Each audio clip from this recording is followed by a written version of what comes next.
가을 비가 보스턴 10월처럼 내렸다. 세차지도 시끄럽지도 않았다. 그저 꾸준히 밤이 끝날 무렵엔 모든 게 조금 더 차갑고 조금 더 무거워질 거라는 조용한 확신을 주며 내렸다. 뉴버리 스트리트의 벽돌 인도에 웅덩이가 번져 어두운 거울처럼 됐다. 레스토랑 창문에서 새어나오는 호박빛을 잠시 담았다가 다음 빗방울에 산산조각 났다. 가을 테라스는 뉴버리와 페어필드 모퉁이에 11년째 서 있었다. 창문 안쪽이 살짝 뿌옇게 김서렸다. 60여 명의 숨결과 온기가 유리 넘어 추위를 밀어내고 있었다.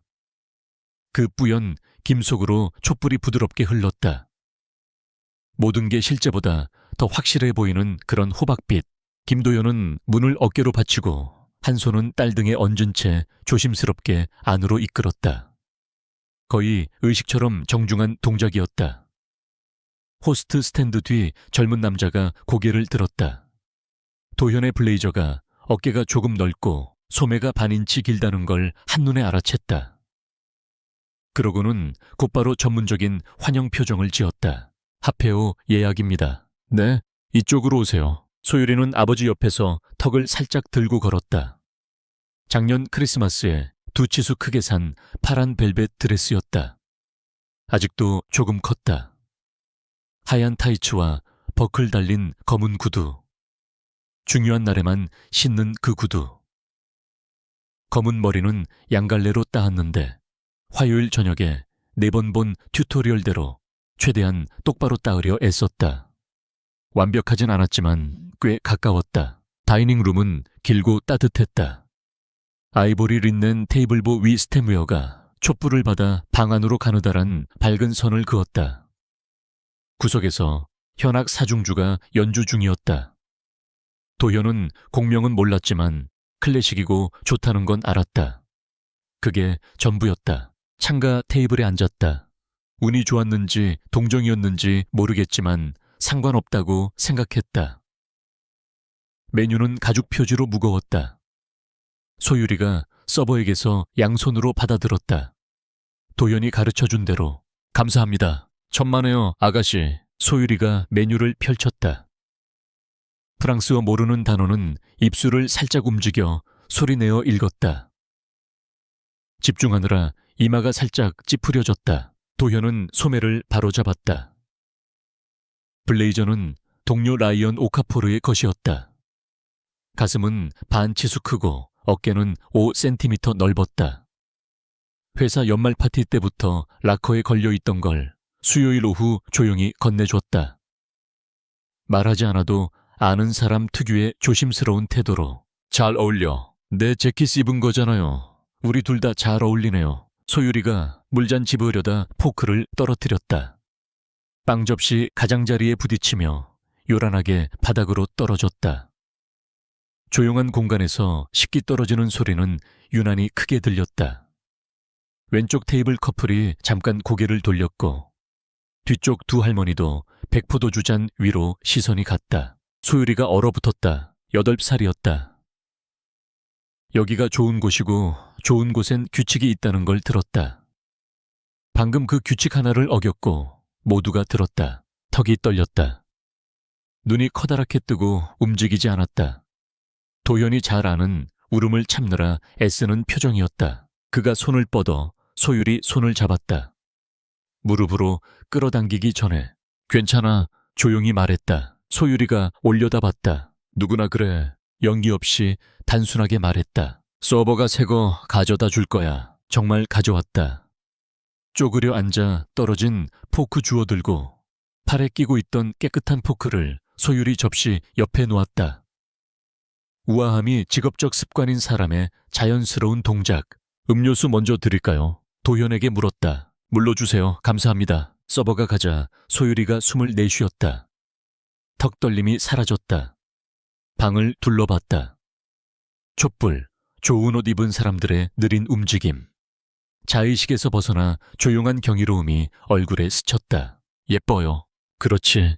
소율이가 다시 메뉴로 돌아갔다. 도현은 잠시 딸을 바라보다 자기 메뉴를 펼쳤다. 3년 4개월 11일 전 메스 제너럴 병원 종양내과 14호실 복도에서 앉아있던 아침. 차가운 물을 끼얹은 듯한 명료함으로 깨달았다. 자신이 쌓은 삶이 완전히 다른 무언가가 될 거라는 걸. 사라는 40일 새였다. 2월에 진단받고 6월에 떠났다. 그 이야기를 쉽게 자주 하지 않았다. 금요일 늦게 교대 끝나고 라이언에게 한 번, 이듬해 9월 소율이 학교 상담교사와 만났을 때 한 번뿐이었다. 배서도 학부모회에서도 말하지 않았다. 가장 중요한 것들을 넣어두는 마음 한구석에 보관했다. 매일 아침 5시에 일어나 출근했다. 델모 로지스틱스 창고 일은 그 일치고는 급여가 괜찮았다. 오전 6시 45분부터 오후 3시까지 나르고 분류하다고 스캔했다. 손은 두꺼워지고 굳은 살이 박혔다. 사라가 임신했을 때 경영학 프로그램 2년 만에 그만둔 젊은 시절의 자신이라면 놀랄 만한 변화였다. 계산이 달라졌다. 교대 끝나고 오후 4시 15분 방과 후 프로그램에서 소율이 데리러 가고 6시까지 저녁 차렸다. 화목 저녁 소율이 잠든 후 앱 배달 라이더로 3시간에서 4시간 뛰었다. 주로 레스토랑 음식, 가끔 택배. 사라 치료비는 갑작스러운 재앙이 아니었다. 느리고 지속적인 누출이었다. 한 달 20만 원 갚고 차 수리나 소율이 겨울 코트 사거나 보일러가 이상한 소리를 내면 40만 원 늘었다. 그는 시스템을 만들었다. 주방 카운터에 노란 메모패드 놓고 모든 지출을 작은 숫자로 꼼꼼히 적었다. 식료품, 학교 급식비, 전기세, 최소 상환액. 왼쪽은 지출, 오른쪽은 잔액. 두 열이 거의 맞지 않았다. 하지만 메모패드 여백에는 다른 글씨도 있었다. 좀 더 가볍게, 힘을 덜 준 글씨. 소율이 독서 수준 2학년 올라감. 오리 농담, 아직도 웃김. 엄마가 이거 좋아했을까? 소율이가 자연 다큐 보면서 불쑥 물었다. 도연이 그럴 거야 했고 소율이가 고개 끄덕이고 화면으로 돌아갔다. 매일 아침 도시락 쌌다. 빵 껍질 잘라줬다. 소율이가 부탁한 적 없지만 사라가 늘 그랬기 때문에 연속성 같아서 대부분 날 도시락에 쪽지 넣었다. 말장난, 서툰 만화 동물 그림, 좋은 하루 될 거라는 메모, 머리 닦기는 서툴렀다. 영상 봤다. 소율이 사촌 인형으로 연습했다. 소율이 친구 엄마 크리스틴에게 직접 배웠다. 토요일 오후에 2번 보여주며 대부분 아빠들보다 잘해요 했다. 믿었다. 믿어야 했다. 그는 드라마틱한 사람이 아니었다. 고난을 연기하지 않았다. 그저 그날 필요한 걸 했다. 다음 날도 가끔 저녁 아파트 조용하고 소율이 잠든 후 주방 테이블에 앉아 노란 메모패드와 커피 앞에서 말로 정확히 표현할 수 없는 무게와 가치를 느꼈다. 자신이 지키고 있는 삶의 시작은 수요일이었다. 소율이를 재우고 있었다.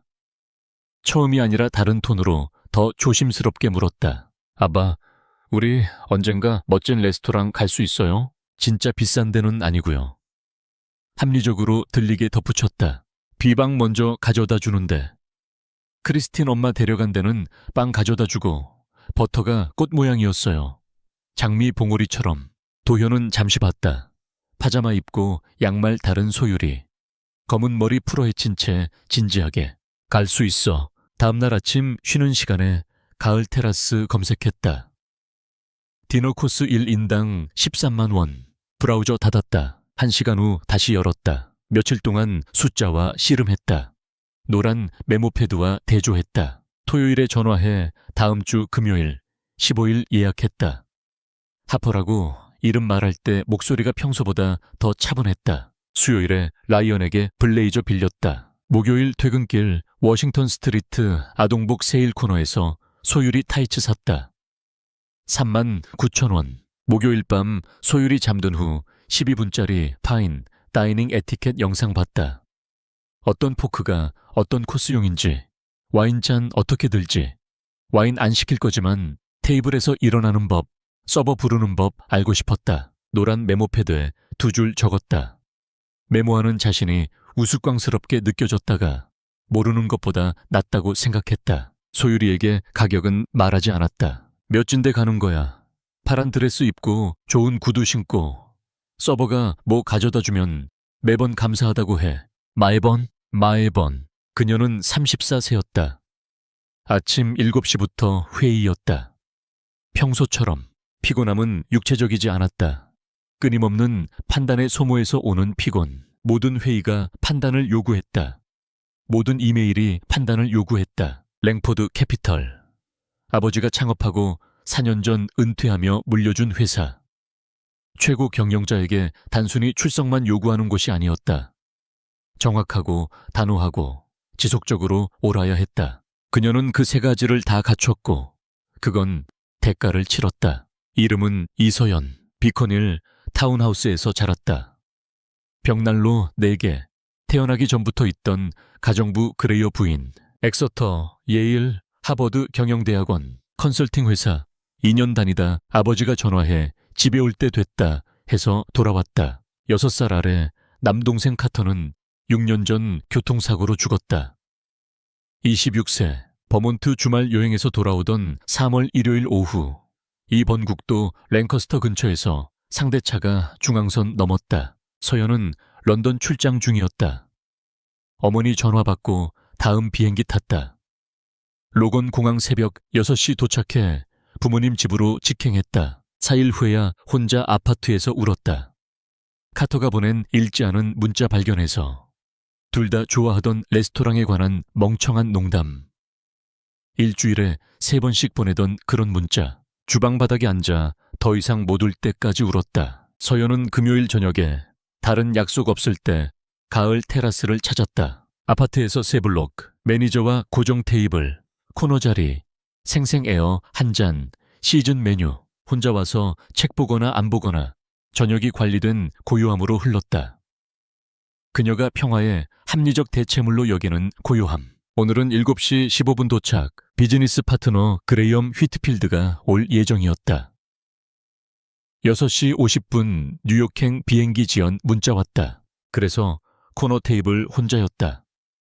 두 번째 세팅 치워주고 생생 에어 왔다. 책 펼쳤지만 읽지 않았다. 옆 테이블 커플은 휴가 관련 조용히 다투고 뒤쪽 두 할머니는 로버타라는 사람이 타임쉐어로 의심스러운 결정 내렸다고 얘기했다. 최허연은 노력 없이 소리를 차단했다.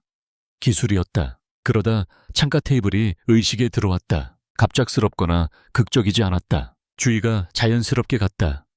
공명하는 무언가 때문에 남자가 똑바로 앉아 조심스럽게 딱 맞지 않는 블레이저 입고 메뉴 양손으로 들고 있었다. 옆에 파란 드레스 입은 작은 소녀가 진지하게 거의 웃길 만큼 집중해서 메뉴 읽고 있었다. 서연이 책 내려놓았다. 직접 쳐다보지 않고 촛불이 가로막힌 레스토랑에서 가능한 방식으로 봤다. 도현이 소율이에게 원하는 걸 물어보고 고개 기울여 듣는 모습. 소율이가 메뉴 하나 가리켰다가 바꾸고 다시 바꾸는 모습. 포크 떨어지고 소녀가 얼어붙고 아버지가 몸 기울여 낮은 목소리로 말해 소녀 어깨가 내려오는 모습. 그들의 이야기를 몰랐다. 보이는 것만 알았다. 하지만 잠시 아주 분명하게 느꼈다. 누군가 매우 어려운 일을 평범하게 보이게 하고 있다는 걸. 저녁은 좋았다. 소율이는 로스트 치킨 주문했다. 메뉴에 3줄 설명 있고 펜주, 아로뱅베르 같은 단어가 있었지만 결국 치킨과 청콩이었다. 집중해서 맛있게 먹었다. 도현은 살몬 주문했다. 저녁 스페셜 쇼트립 42,000원은 다음 주 예산에 타격 줄 걸 계산해서 제외했다. 31,000원 살몬 시키고 소율이에게 말 안 했다. 학교 얘기, 소율이가 읽는 책, 부엉이랑 말하는 소녀 판타지 소설. 현악 사중주 연주가 뭔지 알아야 하는 곡인지. 영화 같아요. 에이 어느 영화? 생각하다. 뭐가 곧 일어날 것 같은 장면. 도현이 잠시 들었다. 그럴지도. 소율이가 진짜 미소 지었다. 눈꼬리까지 올라가는 미소. 도현은 늘 느끼는 그 느낌. 자신의 삶 전체가 바로 이 순간으로 정당화된다는 느낌. 서버가 돌아왔다. 가죽 디저트 메뉴 2개 놓고 살짝 인사. 천천히 보세요. 소율이가 펼쳤다. 눈이 아래로 움직였다. 도연이 얼굴 봤다. 디저트는 계산에 넣었다. 온라인 메뉴 보고 2인 2만 2천 원 잡았다. 하지만 가을 메뉴는 달랐다. 가죽 카드 가격 달랐다. 최저가 1만 6천 원. 소율이 눈 멈춘 건 따뜻한 초콜릿 퐁당, 솔티드 카라멜과 바닐라 빈 아이스크림. 2만 4천 원. 가격 읽는 걸 봤다. 다시 읽는 걸 봤다. 얼굴이 살짝 가라앉았다. 극적이지 않게 안에서 조용히 결정하고 치워버린 듯. 컹컹가. 그러다 한국어로 나왔다가 고쳤다. 감정 느낄 때 자꾸 나오는 말. 이제 배고프지 않아요. 도현이 바로 이해했다. 가격표 읽을 줄 아는 나이부터 같은 계산 해온 사람이 이해하는 방식으로. 그래, 디저트 메뉴 닫았다. 잠시 앉아 있었다. 창밖의 비가 계속 내렸다. 텅 빈 인도의 벽돌이 거리등 아래 검고 반짝였다. 택시 한 대 지나가고 사라졌다. 서버 눈 맞춰 영상에서 배운 동작 했다. 공중에 쓰는 동작. 계산서 달라는 뜻. 3분 만에 돌아왔다. 가죽 체크 프레젠터 놓고 잠시 멈췄다. 평소 리듬과 살짝 다른 멈춤. 손님, 오늘 계산은 이미 처리됐습니다. 도현이 고개 들었다. 죄송하지만 디너 전체 디저트 포함해서요. 따님 원하시면 디저트 드릴 수 있어요. 도현이 프레젠터 봤다. 청구서 없었다. 서버 봤다. 누가? 서버가 방 구석 쪽 살짝 시선 줬다. 거의 은밀한 움직임. 익명으로 해달라는 손님입니다. 저녁 잘 즐기시라고 전해달라고 하셨어요. 도현이 잠시 조용했다. 소율이가 글을 보고 서버 봤다. 상황 읽으려 했다. 고개 천천히 돌려 구석 테이블 봤다. 30대 중반 여자. 검은 머리 단순하게 묶고 백포도주 잔 앞에 두고 책 펼쳐놓고 있었다. 하지만 보지 않았다. 그를 보고 있었다. 그가 예상했던 동정의 고개 기울임. 너무 따뜻한 미소. 미안함 보여주려는 미소가 아니었다. 더 평평하고 더 단단했다. 신중히 생각하고 행동한 사람이 감사 퍼포먼스 필요 없다는 표정. 작게 한번 고개 끄덕였다. 짧게. 도연이 잠시 더 봤다. 소율이 봤다. 아직 얼굴 보고 정보 읽으려 했다. 오늘 누가 우리한테 아주 친절하게 해줬나 봐. 소율이가 구석 테이블 봤다. 다시 서버에게. 네, 맞습니다. 20분 더 머물렀다. 디저트 먹었다. 소율이가 따뜻한 초콜릿 퐁당을 모든 구성 요소를 기억하려는 듯 집중해서 먹었다. 솔티드 카라멜을 맛보고 메뉴 다시 읽으며 확인했다. 서버에게 퐁당이 뭔지 물었다. 설명 듣고 고개 끄덕였다. 파일에 넣는 듯 일어나 떠날 때 도연이 소율이 코트 입혀주고 손가락이 단추 헛집자 직접 맨 위 단추 채웠다. 칼라 바로 잡았다. 서버가 준 작은 종이봉투 들었다. 치킨 3분의 1 남겨서 이유 없이 넣어둔 것. 레스토랑 앞쪽으로 걸었다. 구석 테이블이 문 근처였다. 계획한 건 아니었다. 계획하지 않으려 했다. 지나가다 그녀가 고개 들었다. 도현이 멈췄다. 실례합니다. 합니다. 가까이서 보니 멀리서보다 읽기 어려운 얼굴이었다. 더 구체적이고 더 경계했다. 감사 인사 드리려고요. 목소리 평평했다. 그녀가 관대함 연기 안 했듯 감사도 연기 안 했다. 아주 관대한 일이었어요. 오늘 우리한테 큰 의미였습니다. 다행이네요. 단순하게. 변명도 자기 비하도 없었다. 그러자 소율이가 도현 왼쪽 팔꿈치 뒤에 서서 어른 대화 이해하려 집중하다가 앞으로 나와 발돋움해서 그 여자를 허리께 안았다. 이서연이 반초 완전히 멈췄다. 그러고 팔 들어 아이를 조심스럽게 안았다. 진짜인지 확신 없는 걸 안는 방식으로. 소율이가 놓고 물러섰다. 초콜릿 거 고마워요. 3가지 맛이 한 번에 났어요. 그랬지. 이서연 목소리가 살짝 변했다. 큰 것의 가장자리에서 오는 미묘한 변화. 입술 한 번 다물었다. 이름이 릴리예요. 난 빅토리아야. 지인 이름이네요. 그렇지.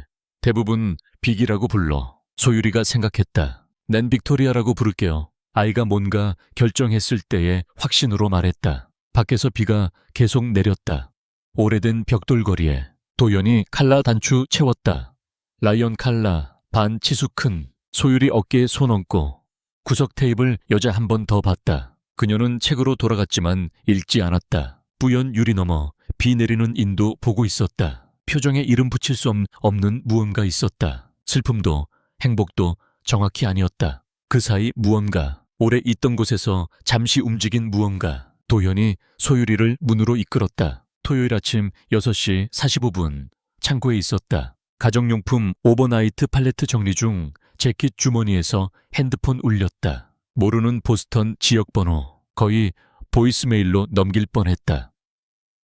근무 중 모르는 번호는 대부분 자동차 보증이나 의료 채권이었다. 둘 다 지금 대화할 여력이 없었다. 하지만 받았다. 하페어 씨, 목소리 알아들었다. 같은 평평한 톤, 부드러움 없는. 네, 이서연입니다. 너무 이른 시간은 아닌지 모르겠네요. 레스토랑에서 예약 번호로 연락처 알아냈어요. 그건 좀 사생활 침해일 수 있어서 솔직히 말씀드리는 거예요. 도연이 잠시 생각했다. 조금 침해였다. 하지만 침해임을 솔직히 말하는 게 의미 있었다. 괜찮아요. 몇 분 시간 되시면 얘기 좀 하고 싶어요. 팔레트에서 물러나 로딩동 문 근처 조용한 곳으로 갔다. 10월 차가운 공기가 아래 틈으로 들어와 숨이 보였다. 그녀가 말했다.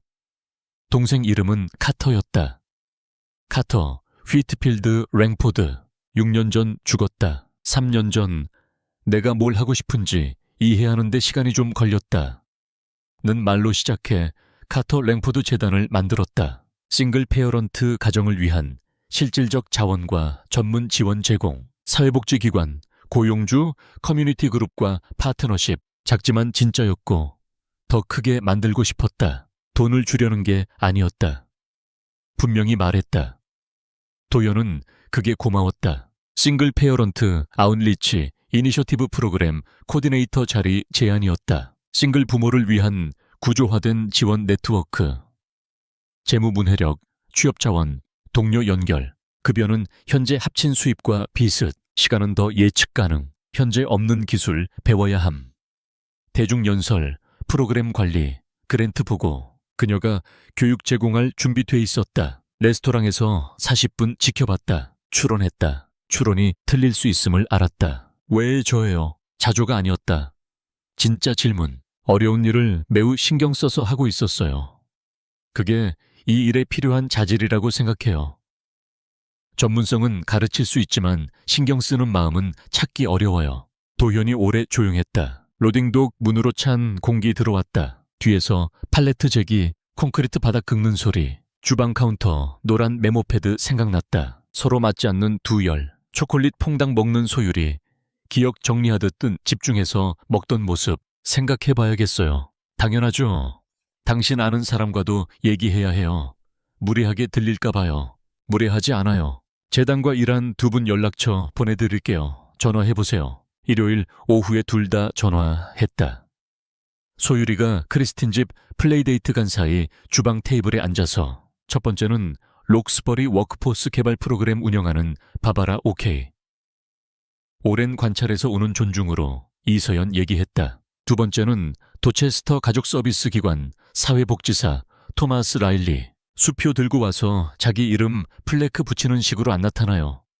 직접 와서 일해요. 그건 다른 거예요. 월요일 아침에 이서연에게 전화했다. 하겠습니다. 처음 몇 달은 대중연설 진짜 형편없었다. 예상 못했다. 3년간 머리 숙이고 일하고 나타나는 게 충분하다 믿었다. 나타나는 건 일부였다. 자메이카 플레인교회 지하실에서 싱글 아버지 17명 앞에 서서 신용보고서 읽고 오류 이해 제기하는 법을 이론 아닌 실용적으로 설명해야 했다. 2월 첫 세션, 노트 읽었다. 목소리 방에 비해 약간 작게 일정했다. 47 새 제럴드가 아내 떠난 후 10대 둘 키우는 중이었다. 중간에 손들고 컬렉션 에이전시 질문했다. 도연이 노트 벗어나 답하다가 자리 잃었다. 10분 일찍 끝났다. 뒷줄 접이자에 앉아 청바지와 울 스웨터 입은 이서연이 모두와 똑같이 다가와 말했다. 노트로 돌아가면서 잃어버렸어요. 알아요. 컬렉션 질문 답변할 때가 세션 최고였어요. 집 가는 길에 생각했다. 3월 다음 세션엔 노트 적게 가져갔다. 인덱스 카드에 키워드만, 실제 질문 중심으로 대화 흘렀다. 좋아졌다. 아직 잘하진 못했지만 개선은 진짜고 측정 가능했다. 꼼꼼히 측정하는 게 도움이 됐다. 5월엔 자메이카 플레인 그룹이 17명에서 31명 됐다. 두 번째, 퍼실리테이터 추가했다. 케빈 마시, 파산 경험 있고 그 과정 잘 아는 사람. 케빈은 도연이 아닌 유머러스했고 둘이 방 다른 부분 커버했다. 이서연은 불규칙하게 예고 없이 왔다. 뒷줄이나 벽에 앉아 메모했다. 관찰 있으면 나중에 주차장이나 커피 마시며 직설적이고 친절하게 말했다. 그녀는 이 일을 외형이 아니라 기능으로 진지하게 여기는 사람이었다. 6월에 함께 렐 가족 자원 페어 갔다. 왕복 1시간 가까이 몇 달 같이 일했지만 아직 어젠다 없는 대화는 없었다. 차 안에서 카터 얘기했다. 사고가 아니라 카터가 어땠는지, 평범한 걸 진심으로 웃기는 성격. 일요일 아침마다 전화해 일주일 계획 물어보던 것. 미안해요. 가끔 누구랑 얘기하는지 까먹어요. 괜찮아요. 누구한테 하려던 말이었어요. 잠시 조용히 고속도로 중앙분리대 봤다. 엄마한테요. 카테오가 일요일마다 엄마한테 전화했어요. 죽은 후 엄마가 거의 1년 동안 일요일 아침에 전화기 옆에 뒀어요. 혹시나 해서. 도현은 아무 말 안 했다. 그 이미지에 맘먹는 말 없었다. 하지만 이해했겠다.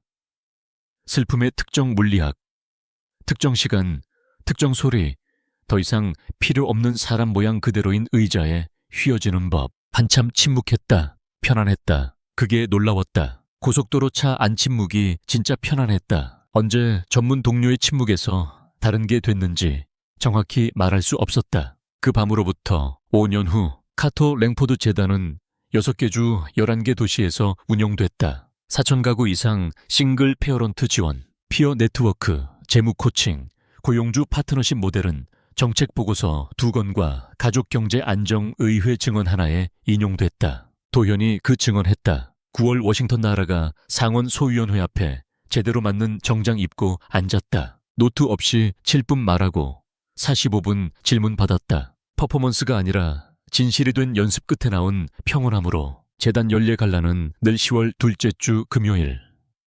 보스턴이 가장 보스턴다운 가을 한가운데. 올해는 커먼웰스 애비뉴 호텔 볼룸. 재단 파트너 기관 사람들, 기부자, 미디어 소수. 이서연이 평소처럼 세심하게 관리했다. 소율이는 이제 13살, 참석하겠다고 고집했다. 지난 5년 동안 의견 많은 사람이 됐다. 자신감 있게, 종종 정확하게. 11살 때 도연이 주방 서랍에 두던 재단 초기 파일 읽었다. 자메이카 플레인 첫 세션 메모 포함. 그 후 찾아와 물었다. 아빠, 왜 긴장했다고 말 안 했어? 긴장 안 했어. 길고 평평한 시선. 조금 했을지도. 오늘도 파란 벨벳 드레스 입었다. 커서 넘쳤다가 다시 맞췄다. 티몬트 스트리트 재봉색에 솔기 풀고 밑단 맞춰 패널 추가했다. 재봉사가 핀 꽂는 동안 소율이가 서서 말했다. 이 드레스 8살 때부터 입었어요. 아빠 알았어요. 전적으로 적절하다는 어조로. 연설은 8시에 시작됐다. 도현이 두 번째 연설자였다. 이사회의장 환영사 후 12분 말했다. 5년 얘기했다. 자메이카 플레인 제럴드. 이제 재무상담사 된 사람. 가르치려다 배운 부모들. 도와야 할 시스템이 느리고 복잡할 때 어떻게 버티는지 가르쳐준 사람들. 그 레스토랑 비 내리던 10월 밤 얘기는 안 했다. 그 이야기는 이런 자리에서 할 게 아니었다. 하지만 소율이가 했다. 13살. 몇 마디 하겠다고 했고 이서연이 도현에게 먼저 묻지 않고 허락했다. 도현은 알아챘지만 아무 말 안 했다. 소율이가 연단에 섰다. 추가한 밑단 패널 달린 파란 드레스. 5년 전 가을 테라스 들어갈 때처럼 턱 들고 방을 봤다. 저 8살이었어요. 방이 조용해졌다. 포크 떨어뜨려서 울지 않으려고 애썼어요. 잠시 멈췄다. 아빠가 모르는 척했어요. 누구나 그렇다고 했어요. 다시 멈췄다. 그날 밤 제일 기억나는 건 그거예요. 레스토랑이나 음식이나 누가 계산해 준 것도 아니고 아빠가 제가 당황했을 때 그냥 괜찮다고 말해준 거. 크게 만들지 않고 고개 잠시 숙였다. 재단도 그런 것 같아요. 크게 만들지 않아요. 그냥 나타나서 괜찮다고 말해주고 다음이 조금 더 쉬워지게 해요. 연단에서 물러섰다. 방기 1초 더 조용했다. 그러고 움직였다. 호텔 볼룸 높은 창밖으로 10월 비가 내렸다. 가볍고 꾸준하게 벽돌 인도 검고 반짝였다. 웅덩이가 호박빛 담았다가 다음 빗방울에 깨졌다. 도현이 방 건너 이서연 봤다. 벽 근처 서서 팔짱 끼고 소율이 보는 표정, 잘 아는 표정. 뭔가 제대로 착지했을 때 표정. 눈 마주쳤다. 찾는 사람만 아는 미소 비슷한 게 얼굴에 스쳤다. 도연이 연단에 있는 딸 봤다. 마지막 문장 후 몸 추스르고 파란 드레스, 어깨 펴는 모습. 오늘 밤 도시 어딘가 창문 뿌연 레스토랑에 촛불 켜진 테이블. 가족이 자신들에게 조금 큰 테이블에 앉아 있을 거다. 부모는 머릿속으로 비용 계산하면서 메뉴 공부하는 척하고 아이는 낯선 방 둘러보며 규칙 파악하려고 눈 크게 뜨고 있을 거다. 질문은 늘 같다. 누가 보고 있을까? 이 이야기에서 얻을 수 있는 삶의 교훈은요. 우리는 종종 가치를 외형과 숫자로 재단합니다. 직함, 돈, 사회적 위치로 사람을 가르고 다른 삶의 방식을 무시하거나 동정의 대상으로만 봅니다. 하지만 진짜 가치는 보이지 않는 곳에 있어요. 누군가의 손에 새겨진 시간, 사랑하는 이를 잃고도 매일 일어나는 힘. 작은 아이의 떨리는 턱을 보고 누구나 그래 라고 말해줄 수 있는 마음. 그것들이 세상을 움직입니다. 완벽하지 않아도 가진 게 적어도 누군가를 향한 진심 어린 배려와 꾸준함이 가장 큰 변화를 만듭니다. 판단을 내려놓고 다른 삶을 있는 그대로 바라볼 때 우리 삶도 조금 더 따뜻하고 넓어집니다. 그게 진짜 레벨이 아닐까요? 이 감동적인 이야기를 끝까지 함께 해주셔서 정말 감사합니다. 매주 이런 따뜻한 재해석 이야기와 삶의 교훈으로 찾아올게요. 채널 구독, 좋아요, 알림 설정 꼭 부탁드릴게요. 여러분 한 분 한 분의 응원이 다음 이야기를 더 의미 있게 만들어줍니다.